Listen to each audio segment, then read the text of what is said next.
He's just a hack. He's just an absolute hack. And he gets his ass kicked by his teammates every week. It's just, it's terrible. It's just terrible. Welcome back to another episode of the Believe in NFL Draft Prospects podcast. I'm Joe DeLeone, joined by Ryan Roberts. We've got another linebacker pairing for today's episode. Another Iowa linebacker, Jestin Jacobs, and we're going to be evaluating him alongside DeMarvion Overshown from Texas. This is a really funky grouping because, Ryan, at least I can say the previous four guys have some hype around them, have some nice plays around them that justify the hype. And we were talking about, separate from my opinions on Noah Sewell, the general average of opinions indicated that all the four guys before were day two and up around. These guys, I don't know about that. And we kind of have some projection with both of these guys for very different reasons. One is because one guy doesn't know how to play football, and two is because the other guy just wasn't on the field a lot. Yeah, it's a very funky pairing. It's after the top four guys, it was just kind of trying to find traits a little bit. And DeMarvion Overshown is a guy that we'll get a little more into the backgrounds, but he almost did declare for the 2022 NFL drafts, but he decided to come back. Had a decent spring grade from the NFL, not too shabby on his part. And then Jestin Jacobs is a guy that I've seen. Joe, I don't know if you've seen, even though he's listed as a junior on the roster, he's being talked about, I think, by both Jim Nagy and Eric Galko so far. So he is firmly on the NFL radar as well. So two very good athletes, but like you said, there's a lot to unpack with their backgrounds and their evaluations right now. A lot to unpack. Yeah, this is going to be a really heavy projection show, as I indicated, again, for very different reasons, but there is going to be a lot of, well, maybe if he does this, then we can buy into him, that kind of a deal. And hopefully there isn't too much of that. Yes, but there's going to be a lot of it. If we're being completely honest, I know we don't want that to be the case, but there's things that need to happen for both these players to hit. Yes. And yeah, we'll get into a little bit of the backgrounds, but it's interesting and very long, and they're actually kind of similar-ish body types, but yeah, we'll get into all that, obviously. We will get into it. As you said, before we do, I just want to tell our listeners about Bet Online. Baseball's finally back after the All-Star break, and I can actually bet on some games and not get agitated having to look around at random B-League soccer games and things that I just am not interested in betting on. Baseball is finally returning, and if you were like me and you have the itch to bet on baseball games, find all the latest odds, news, and sports developments, including NBA Summer League, Major League Baseball, and the latest fighting news, and even next season's early NFL futures. Head to their website or use your mobile device to sign up today to receive your 50% welcome bonus on your first deposit. Just use our promo code BELIEVE to get the bonus. Get into the action. Bet Online, where the game starts. By the way, I listened to the Believe in FCS football podcast this morning, and you threw a little shade at me about some ad reads. Ryan, you clearly don't listen to the FCS show enough, because I throw shade at you every episode. Well, I know that. I know that. Just the fact that you were doing your Bet Online ad read reminded me that you threw shade that I wouldn't be able to do a Bet Online ad read. And I'm just like, okay. Well, you don't bet. You do bet sometimes. I bet when I feel like it. You bet on the draft. I do bet on the draft every single year. I actually have placed a couple bets sort of recently, Joe. So you're not the only gambler on this show. You're just a more frequent gambler. I will say it's probably a good thing, because you're the one, with a wife and a kid and a family, and betting and going down that rabbit hole is not good. I'm not like betting debilitating amounts. I bet like small little chunks. Like it's like $10-$20 every time. But see, some of my friends and my some parts of my family, mostly on my wife's side, they're big into like casinos and stuff. And we actually just went to a casino last weekend. That's not my thing, man. I'm more like a sports betting guy than like playing slots or cards or whatever. You know what I mean? But yeah, I think what makes it entertaining, and I kind of joke about like, I said on the previous episode my addiction, and it's not debilitating.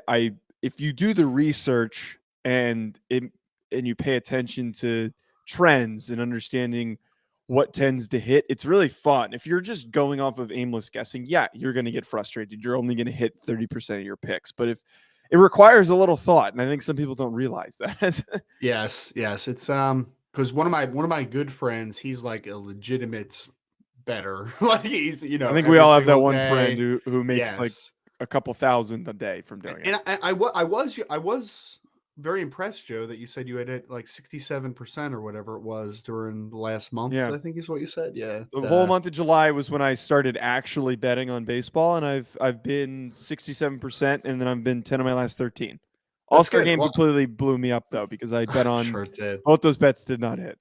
I'm sure. Well, I know it's especially difficult sometimes too, right? Because obviously that's like a small sample size, you're 67%. But I mean, Yeah. there's people that I think like high 50s is like a good mark, right? If like for a larger span of time, like 58%, I think they say over 55 is good. what you're supposed to hit in order to like be considered profitable, to be considered beating the book is if you're over 55%. So my NFL picks weren't great. I didn't bet on any college football picks, but my picks were pretty good. So I'm interested to see how things go in the college football season. But yeah, nonetheless, I'm excited about college football. Oh, I definitely am, and watching film is my way of calming that excitement. But let's talk about these guys, Ryan. DeMarvion Overshown. This is going to be the most aggressive take that I think I've had out of any player. Okay. He is the worst coach football player out of any player that I've watched this entire cycle. For a couple of reasons. Amazing athlete, super, super fast, very undersized, very, very light. Not in terms of his stature and his length, but very, very light for a linebacker that plays in the box as much as he does. But I see a guy who is extremely inconsistent with his tackling. Sometimes he lights people up. Sometimes he completely whiffs and has one of the softest hits that you can see from a linebacker. Sometimes, or his instincts are very, very shoddy. His zone coverage skills. Right, that's my point. Well, sometimes you'll read a play and you're like, "Wow, that was a really nice play," and then it's just like, "Where are we going?"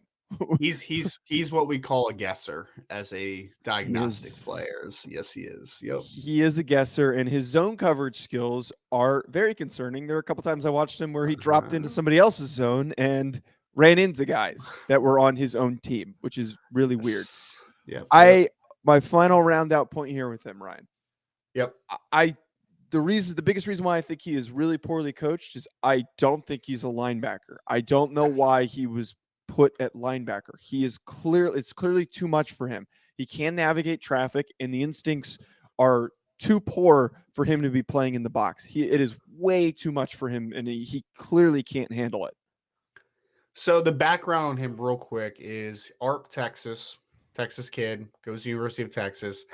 He was in a crazy safety recruiting class at the time, Joe. So it was Caden Stearns, who's now in the NFL. It was BJ Foster, who's actually the highest recruited safety out of the bunch that is at like Jackson State now, I think. And DeMarvion Overshown was kind of the third guy, even though he was a high 4-star caliber player.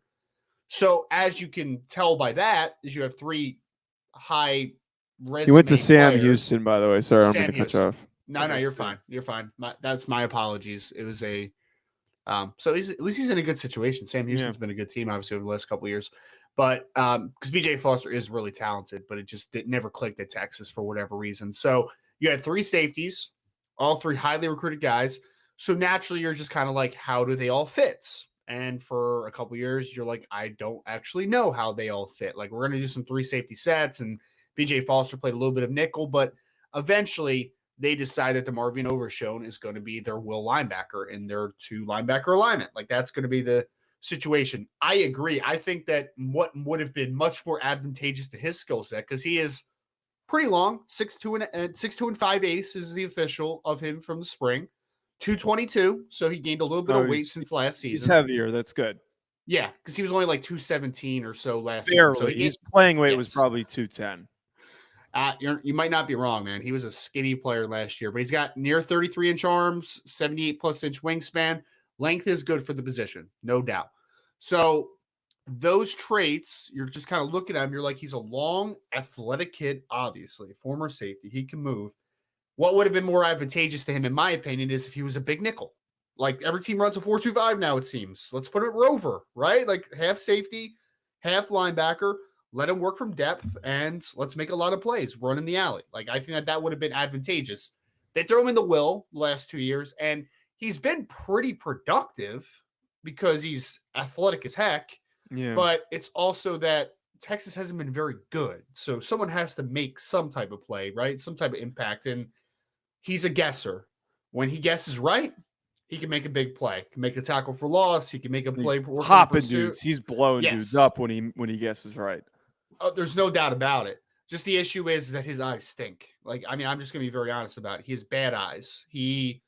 That's why he's guessing, because he doesn't trust what he sees. And Joe, I don't have the PFF stats or whatever, but I have to think his missed tackle percentage is very high. Like, man, I feel like he missed so many tackles on film.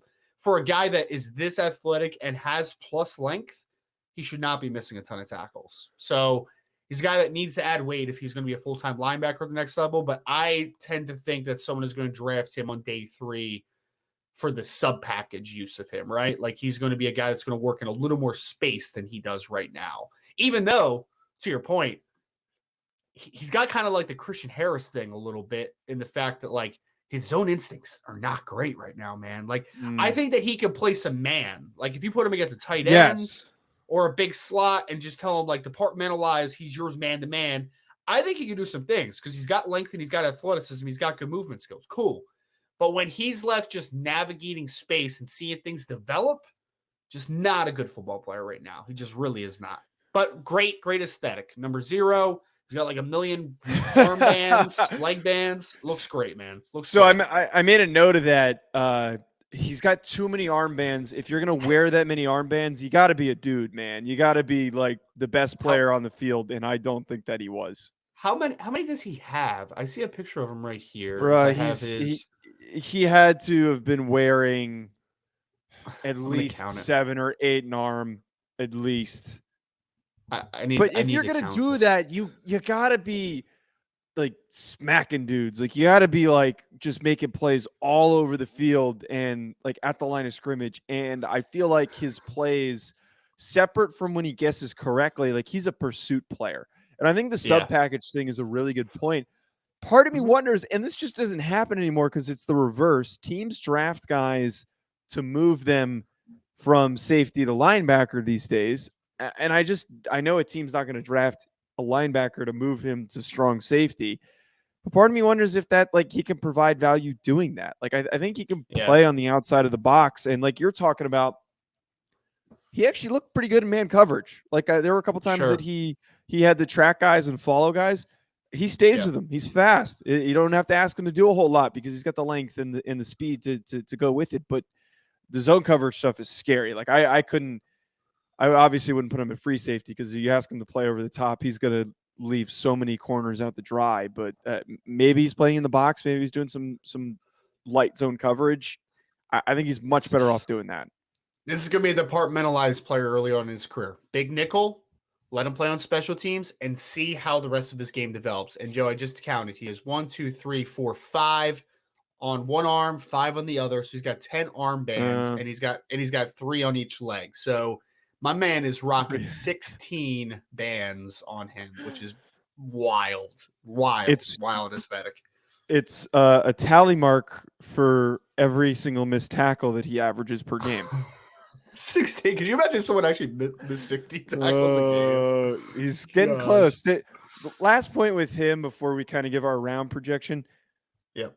So, like, you see him make these really big blow up plays. Like, he'll fly downhill, he guesses right, and then he's just popping dudes like when he's in position.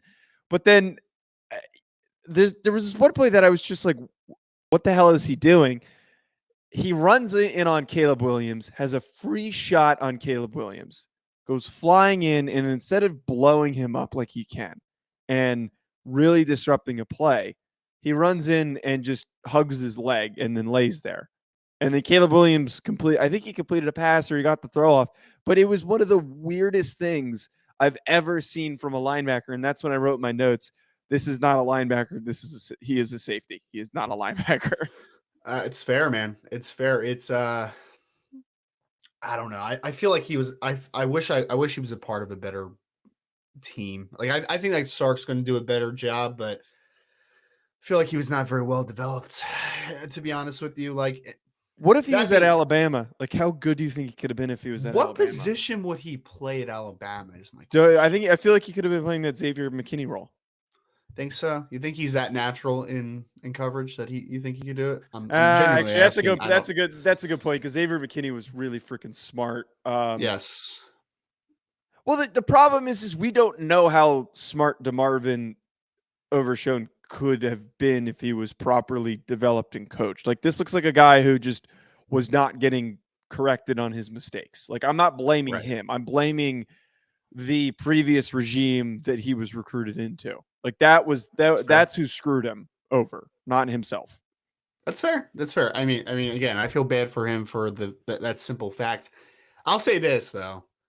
I think the NFL is going to be a little higher on him than the media is, to be honest with you, just based upon some feedback that we've just seen so far. So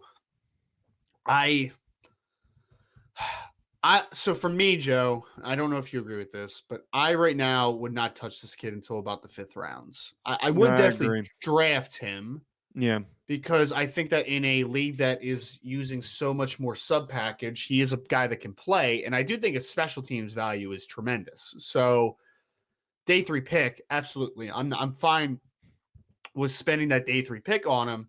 It's just, I have a feeling that the NFL is going to draft this kid in the 3rd or 4th rounds. And you're just going to kind of be like, he's going to be kind of forced into a role earlier than he should probably be, in my opinion. But there are athletic traits to work with. There's there's heightened speed and length to his game.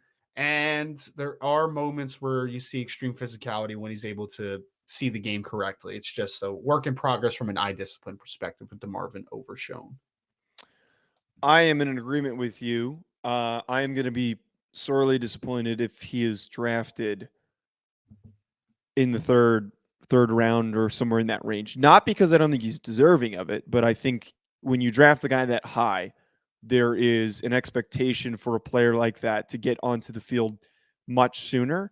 And I think if he's with a well-coached defense that likes fast, athletic guys, he could develop into something really quality, high-end, like one of the better sub-package linebackers in the NFL. He's got the traits. Like, you could turn him into a top 10 sub-package linebacker. Like, I don't think that's a stretch to say. Could this, who's a player that I think some people are going to compare him to? I'm not saying he's going to be this guy, but Corey Littleton's been a guy that I like that. Has bounced about around a couple years, but he did find a pretty good niche on a part of when he was part of the Rams team, right? And he's a guy that was also like 6'3", 222. Like, he was not the biggest guy in the world, but the Rams didn't really ask him to be a true downhill run stopper. Like, he was working in pursuit. He was doing good things in pass coverage, and he was using it. He kind of untapped his athleticism. So I feel like if he falls into the right situation, it could be very advantageous to his skill set. But DeMarvion Overshown is, especially this week, he's one of the more important players to find that right fit, in my opinion. Like, you can't just, not any team just can't draft this kid. Like, he needs to be with a team that has a legitimate plan and has a specific type on the second level. Like, that's very important, I think, for Overshown.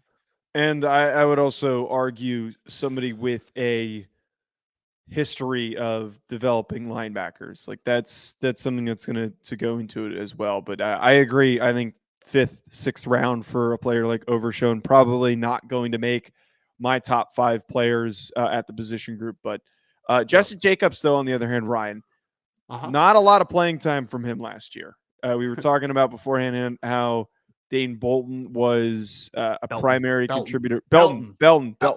Primary contributor, and I should know this because he's a Giant now. A primary contributor at safety was playing in this role. But I think just Jacobs is a fun projection, and stepping into a bigger role, which he probably will this year, could significantly rise his draft stock, because the one thing they asked him to do was a lot of coverage, a lot of passing downs, and he looked pretty good in those situations because of his athleticism, his hip fluidity. Kind of moved like a heavy safety. Like, the way that he was able to move for his size profile at 238 was exciting to see. Yeah, no, he's a really good athlete. Obviously, he's out of Englewood, Ohio, Northmont High School. So he came in 2019, redshirted, played a bunch as a weak side linebacker in 2020. And then now, Joe, he's playing a position, which I just looked it up. So on film, he's playing Sam linebacker. That's basically what it is, right? It's like a Sam Rover position. So it would either be him on the field, or to your point, it would be Dane Belton that comes in for him as a more of the nickel slot type of player. So he's basically playing as a big nickel or a display Sam linebacker in the system. But I've seen him out on number 2 receiver, man to man. I have seen him working on the line of scrimmage as in like under fronts as a Sam backer. Not as much as a true stacked player. You don't see him as a traditional, because I mean, the most of the teams I watched the Indiana game, for instance, and what was the last game I watched? I'm trying to remember. Was it Penn State? It might have been Penn State, where both those teams are spread offenses, right? So like you're not working against a ton of tight ends all the time when you're in that team. So they're really trying to spread the field. So he's kind of getting taken out of the box a little bit. So that position in their defense is called the cash linebacker, which is pretty funny. But to your point, 6'4", 238, looks like $1 million, very athletic, has good length.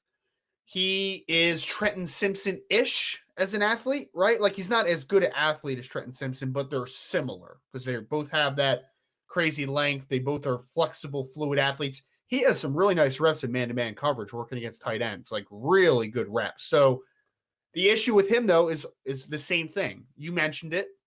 He doesn't play a ton because he's playing a position that just isn't incredibly translatable. If you listen back to our show where I talked about Trenton Simpson, it's no knock against Trenton Simpson, and this is not really a knock against Justin Jacobs either. It's just that position in the NFL, teams, I think there was one team last year that played base defense more than 50% of the time, right? So you're in a league that values sub package. So what are they doing to those Sam linebackers? Taking them off the field. You have a They're bringing on a DeMarvion Overshown. Either they're bringing on an Overshown-ish type of player, which is a big nickel, or they're bringing on a true nickel, which is a Dane Belton, or think of your Kenny Moores of the world, right? Like that's the players that are on the field now in that situation. So Sam linebackers, Justin Jacobs can play it when you're in big nickel. But the problem is when you're not in nickel, when you're not in a big nickel, which doesn't happen too often, where is he playing? He's going to have to be a will linebacker. And I just haven't seen almost any true reps of him reading blocks in front of him, diagnosing, and working off of his trigger to make a play at the line of scrimmage or in the backfield. Like I just haven't seen it. Is he an impressive athlete? For sure. Can he play man-to-man coverage? Yes, I think so. Does he have some physicality to him? Yes. But it's just, this is a pure projection off of traits. I like him more than DeMarvion Overshown because I see more instincts and the same level of athlete, maybe even better. But the issue I have is still, what spot is he going to play? And that spot that you think he's going to play, he's also hasn't probably ever done that before, right? Or done that much. So it's a weird projection in that way. I will say the few instances where he was in the box and I saw him actually track a play down and he was the lead linebacker on the play in the direction it was going. Not a lot of instances of it actually happening, but there was one play that sticks in my mind where he navigates through traffic. He works his way down the line of scrimmage and he makes the play at the line of scrimmage. Like I know that he has it in him, but we can't properly project that because he just doesn't do it that often. I honestly would be really disappointed if his usage is purely as a will linebacker. I think you're losing out on that opportunity for those zone coverage capabilities and those man coverage capabilities. Like he's a really freaking good coverage linebacker. Like I think that he could provide so much value. I think, I don't know if this is a 1-for-1 comp, but I think there's parts of it. Like he kind of reminds me of Tate Crowder when he was coming out. Because like this is what Tate Crowder was doing at Georgia, was coming onto the field and being a really, really good pass coverage guy. And he was inconsistently on the field and wasn't on the field super often. But when he was erasing guys in coverage. He was that type of a player. So this is my opinion. I agree with you. I would not just sell him in as a will linebacker and just say, like, that's your position. I would use him all over the place. I would use him as a big Sam when you're in big nickel or just in a base defense, or I would use him as a will. The problem is, Joe, is when you're not if he's a starting caliber player and you're not in base, he has to play somewhere, right? Yeah. Like when you have a nickel in the game, a true nickel, where's he going to play? And that's where the will linebacker conversation comes into. It's funny though, because like he has a frame where he's 6'4", 238 right now. He could be 245, 250. Like he can. I think so. Nice frame. Yeah, without sacrificing much athleticism. So my next question would, if he has enough physicality, could he be a Mike linebacker down the line? I don't know the answer to that question. That's just a thought I have because he has the frame to potentially do it. Like DeMarvion Overshown has no shot to ever be that player. But Jestin Jacobs maybe could be, because I do see some physicality and I do see the frame to potentially grow into that personally. What are your thoughts on the Tay Crowder comp? I hate it. Oh. Okay. Where are we? I don't know, we? Man. He kind of has similar build too. He's got a similar build. I know he's better. He's a better athlete than Crowder, but I think just like stylistically, I was just messing with you from a usage perspective. I get it. He was because he was. I mean, he played with Nakobe Dean wasn't really a guy, right? He was a guy, but Crowder played with somebody else too. That was Roquan Smith. Yeah, he played with Roquan Smith, who was more of that true Mike, and then Tay was kind of like, yeah, we're just going to use your space implications and let you run type of thing. So yeah, right. I get that. It makes sense. Where are we taking Jestin Jacobs? This is hardest projection. If Jestin Jacobs is just what he showed on film right now, and I don't have a true understanding of where he can play on base, then he's in a similar bucket as Overshown. I would take him a little bit earlier than Overshown, so maybe late 4th to 5th round, somewhere that ballpark. But if he shows me that he can play will and play it effectively and play it well with the traits he has, then I could talk myself into a 3rd round type of player. I could talk myself because I think he has that type of athleticism. It's just that everything is a extreme projection right now. This episode isn't as exciting because I think we're agreeing a lot. I think people like it when we disagree, like we did on the last episode. But I think 3rd round roughly. I think that the traits are really, really fun, and I think a team that values those things, and I need to see what his freaking role is this year. Like I need to see more of him. Like that's what's bugging the crap out of me, and I'm kind of being hopeful when I say 3rd round, assuming that he is used more and he's used differently. Let me ask you a question before we wrap up here. So we watched Jack Campbell, who is the Mike linebacker from Iowa. So correct. If I told you Jack Campbell is what he is on the next level, and he's that true Mike type, right? And I told you that in the same universe, Jestin Jacobs is a solid to good level will that also has the implications to move around and play Sam and do the versatility stuff. Mm-hmm. Who's a more valuable football player in today's game? Jestin Jacobs, because he's. Think so? Think so? Because if he shows he can play well, that means you can use him as your will linebacker. You can move him around when you bring in those sub packages. You don't have to take him off the field. Jack Campbell is somebody who some teams might say we have to take him off the field when we bring our sub packages in. Like we can't trust him because he's a little clunky. I guess where my question was deriving from is if Jack Campbell is a good to very good starting Mike linebacker in the NFL that maybe does have some limitations as far as obvious passing situations, is that less valuable than Jestin Jacobs, who's just a solid to good player at his different in the modern NFL? Yeah, I think it is, because not having to waste roster spots on different guys to bring in different sub packages, I think is immensely important. It's fair. That was genuinely a question, so appreciate it. Okay. All I know is Iowa's got some freaks at linebacker, man. I know. It's like, where the hell did these guys come from? They were used to these like big hulking guys that can barely move at Iowa. 6'4" plus Jack Campbell, 6'4" and 3/8, 248s. And then you got Jestin Jacobs, who's the 6'4", 238 freak of an athlete. And then the Benson kid's a solid player too. Like he's not a bad little football player. He's 44, right? Yeah, he's 44. Yep. I don't know if I call him a little football player. He seems pretty big. I don't think he's that big. I think he's much smaller than those two. Here, I'm going to look it up. Seth Benson, Iowa.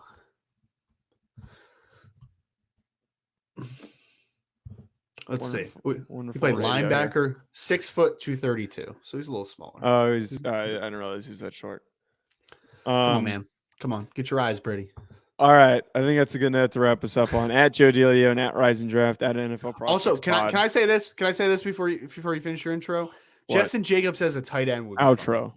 As a tight Outro. end? Yeah, I think that Yeah. would. That's a good point. That would be fun. Very random point. ADD Radio. Hack City on YouTube. Thanks for tuning in, folks. We'll talk to you later.